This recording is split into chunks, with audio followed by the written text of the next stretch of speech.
जय हिंद मित्रांनो, स्टडी जी के मराठी या यूट्यूब चॅनलमध्ये आपलं स्वागत आहे। पहिला प्रश्न आहे। पहिला प्रश्न पहा, गाविलगड किल्ला कोणत्या डोंगर रांगावर स्थित आहे? तर पहा, खालील का ऑप्शन दिले आहे, व्हिडिओला पॉज करा आणि तुम्ही सोडून पहा। तर पहा, गाविलगड किल्ला हा कोणत्या डोंगर रांगावर स्थित आहे? तर हे सातपुडा डोंगर रांगावर। कोणत्या डोंगर रांगावर? सातपुडा डोंगर रांगावर गाविलगड हे किल्ला स्थित आहे। पुढचा प्रश्न पहा, पुढचा प्रश्न आहे, ज्या वनातील वृक्षाची पाने विशिष्ट ऋतूत झडतात त्यास ब्रॅकेट वने म्हणतात। तर कोणते वन म्हणतात जेव्हा विशिष्ट ऋतूमध्ये ते पानं झडते? तर पहा, याचं उत्तर आहे पहिला, पानझडी। ज्या वनातील वृक्षाची पाने विशिष्ट ऋतूत झडतात त्यास पानझडी वने असे म्हणतात। पुढचा प्रश्न पहा, पुढचा प्रश्न आहे,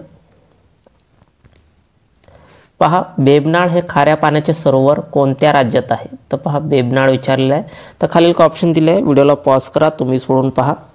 बेबनाळ हे खाऱ्या पाण्याचे सरोवर कोणत्या राज्यामध्ये आहे? तर केरळ। कोणत्या राज्यामध्ये? केरळ या राज्यामध्ये बेबनाळ हे खाऱ्या पाण्याचे सरोवर आहे। पुढचा प्रश्न पहा, पुढचा प्रश्न आहे, गांधी सागर धरण कोणत्या राज्यात आहे? तर पहा, गांधी सागर धरण कोणत्या राज्यामध्ये आहे? तर पहा, याचं उत्तर आहे मध्य प्रदेश।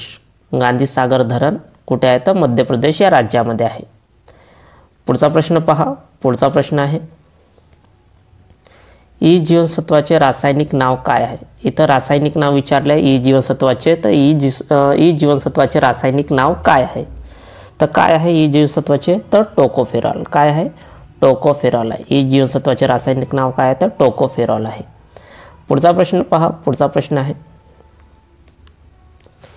फॉस्फरस या मूलद्रव्याचे इलेक्ट्रॉनिक स्वरूपन किती आहे? तर इलेक्ट्रॉनिक स्वरूपन विचारले आहे। तर फॉस्फरस या मूलद्रव्याचे इलेक्ट्रॉनिक स्वरूपन किती आहे? तर 285, म्हणजे आपलं उत्तर येणार सी, 285 असे फॉस्फरस या मूलद्रव्याचे इलेक्ट्रॉनिक स्वरूपन आहे। पुढचा प्रश्न पहा, पुढचा प्रश्न आहे, ब्रोमीन हे मूलद्रव्य कोणत्या संज्ञाने दर्शवले जाते? तर पहा, ब्रोमीन विचारले, तर ब्रोमीन हे मूलद्रव्य आहे, तर कोणत्या संज्ञाने दर्शवले जाते? तर Br, आपलं उत्तर येणार ए, Br या संज्ञाने ब्रोमीन हे मूलद्रव्य दर्शवले जाते। पुढचा प्रश्न पहा, पुढचा प्रश्न आहे, गाळणा डोंगर खालीलपैकी कोणत्या जिल्ह्यात आहे? तर कोणत्या जिल्ह्यामध्ये आहे गाळणा डोंगर? तर गाळणा हा डोंगर कोणत्या जिल्ह्यामध्ये आहे? तर धुळे जिल्ह्यामध्ये। कोणत्या जिल्ह्यामध्ये? धुळे या जिल्ह्यामध्ये गाळणा हे डोंगर आहे। पुढचा प्रश्न पहा, पुढचा प्रश्न आहे, पुढचा प्रश्न पहा, भीमा व कृष्णा या नदीची खोरी कोणत्या डोंगर रांगामुळे वेगळी झाली आहे? तर पहा, काय विचारलं आहे, भीमा व कृष्णा या नदीची खोरी विचारले, खोरी कोणत्या डोंगर रांगामुळे वेगळी झाली आहे? तर कोणत्या डोंगर रांगामुळे वेगळी झाली आहे भीमा व कृष्णा नदीची खोरी? तर पहा, याचं उत्तर आहे महादेव डोंगर रांगा। कृष्णा व भीमा नदीची खोरी महादेव डोंगर रांगामुळे वेगळी झाली आहे। पुढचा प्रश्न पहा, पुढचा प्रश्न आहे, खालीलपैकी कोणती नदी ही पश्चिम वाहिनी नदी आहे? तर कोणती नदी ही पश्चिम वाहिनी नदी आहे? तर पहा, खालीलपैकी कोणती नदी ही पश्चिम वाहिनी नदी आहे? तर कोणती नदी आहे पश्चिम वाहिनी? तर पहा, आपलं उत्तर येणार आहे नर्मदा। नर्मदा ही पश्चिम वाहिनी आहे आणि गोदावरी, भीमा व कृष्णा ही सर्व नद्या पूर्व वाहिनी आहे। कोणती आहे? पूर्व वाहिनी, पूर्व वाहिनी आहे। गोदावरी, भीमा व कृष्णा ही पूर्व वाहिनी आहे, फक्त नर्मदा ही पश्चिम वाहिनी नदी आहे। पुढचा प्रश्न पहा, पुढचा प्रश्न आहे,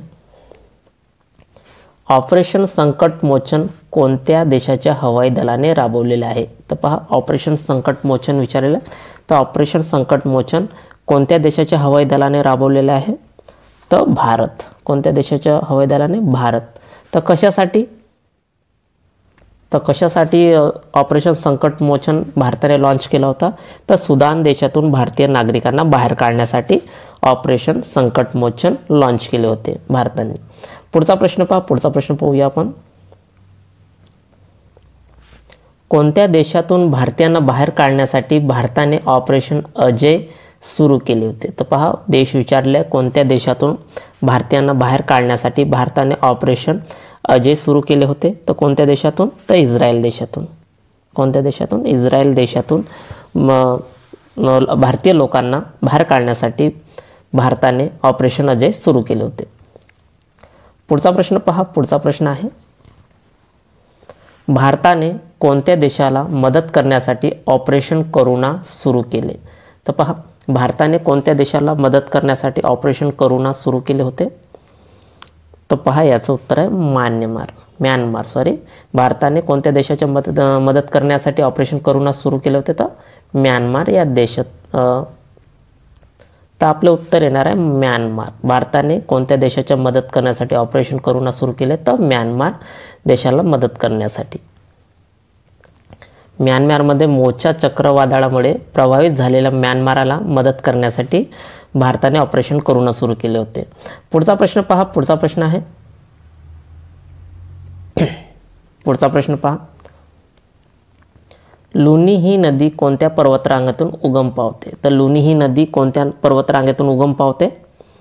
तर पहा, याचं उत्तर आहे अरवली पर्वत. कोणत्या पर्वत? लुनी ही नदी कोणत्या पर्वतरांगेतून उगम पावते? तर अरवली पर्वतातून उगम पावते. पुढचा प्रश्न पहा. पुढचा प्रश्न आहे,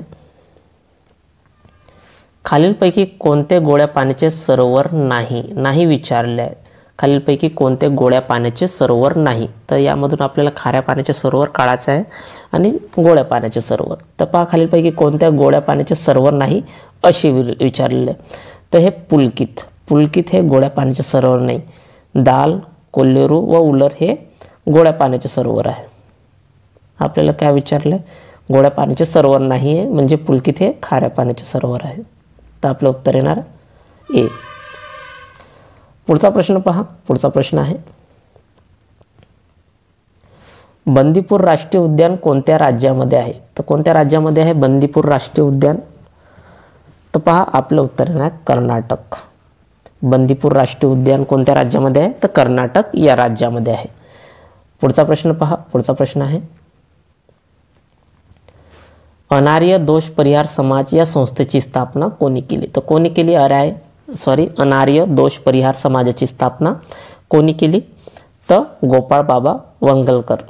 कोणी केली? गोपाळ बाबा वलंगकर. अनार्य दोष परिहार समाजाची स्थापना कोणी केली? तर गोपाळ बाबा वलंगकर यांनी केली. पुढचा प्रश्न पहा. पुढचा प्रश्न आहे, उपरा ही कादंबरी कोणाची आहे? तर उपरा ही कादंबरी कोणाची आहे? कोणी लिहिली उपरा ही कादंबरी? तर खूप वेळा विचारलेला प्रश्न आहे हा.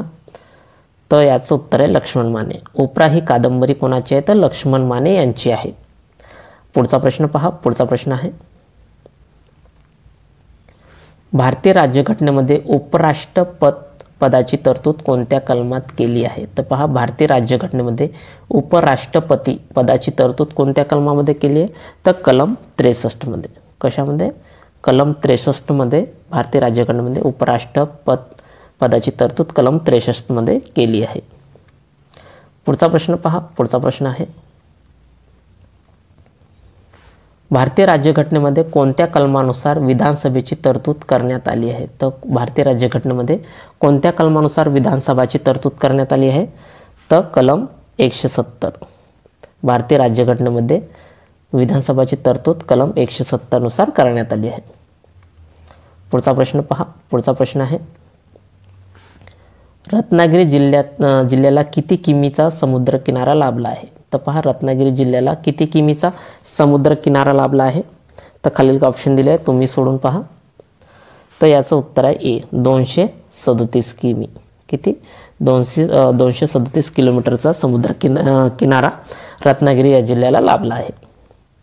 पुढचा प्रश्न पहा. पुढचा प्रश्न आहे, दादासाहेब फाळके पुरस्कार विजेता पहिली महिला अभिनेत्री कोण होती? तर कोण होती पहिली महिला अभिनेत्री दादासाहेब फाळके पुरस्कार विजेता? तर पहा, याचं उत्तर आहे सी, देविका राणी. कोण? देविका राणी होती. दादासाहेब फाळके पुरस्कार विजेता पहिली महिला विचारल्या तर देविका राणी होती. पुढचा प्रश्न पहा. पुढचा प्रश्न आहे, भारतीय राज्यघटनेमध्ये कोणत्या कलमानुसार राष्ट्रीय आणीबाणी लागू होते? तर पहा, भारतीय राज्यघटनेमध्ये कोणत्या कलमानुसार राष्ट्रीय आणीबाणी लागू होते? तर पहा, याचं उत्तर आहे कलम 352. कलम 352 नुसार राष्ट्रीय आणीबाणी लागू होते. पुढचा प्रश्न पहा. पुढचा प्रश्न आहे, भारतीय राज्यघटनेमध्ये अनुसूचित जमातीची व्याख्या, कशाची? अनुसूचित जमातीची व्याख्या कोणत्या कलमात दिली आहे? तर पहा, भारतीय राज्यघटनेमध्ये अनुसूचित जमातीची व्याख्या कोणत्या कलमामध्ये दिली आहे? तर कलम 342. कशामध्ये? कलम 342 मध्ये भारतीय राज्यघटनेमध्ये अनुसूचित जमातीची व्याख्या दिली आहे. पुढचा प्रश्न आणि शेवटचा प्रश्न आहे हा. भारतीय राज्यघटनेमध्ये पोलीस हा विषय कोणत्या सूचीमध्ये दिली आहे? तर पहा, भारतीय राज्यघटनेमध्ये पोलीस हा विषय कोणत्या सूचीमध्ये दिली आहे? तर राज्य सूचीमध्ये. कोणत्या सूचीमध्ये? राज्य सूचीमध्ये. भारतीय राज्यघटनेमध्ये पोलीस हा विषय राज्य सूचीमध्ये देण्यात आले. तर विद्यार्थी मित्रांनो, हे आपले 25 प्रश्न होते. जर तुम्हाला व्हिडिओ युजफुल वाटले असेल तर आपल्या चॅनल नक्की सबस्क्राईब करा, लाईक करा, शेअर करा आणि कमेंट्स करा. धन्यवाद. जय हिंद, जय महाराष्ट्र.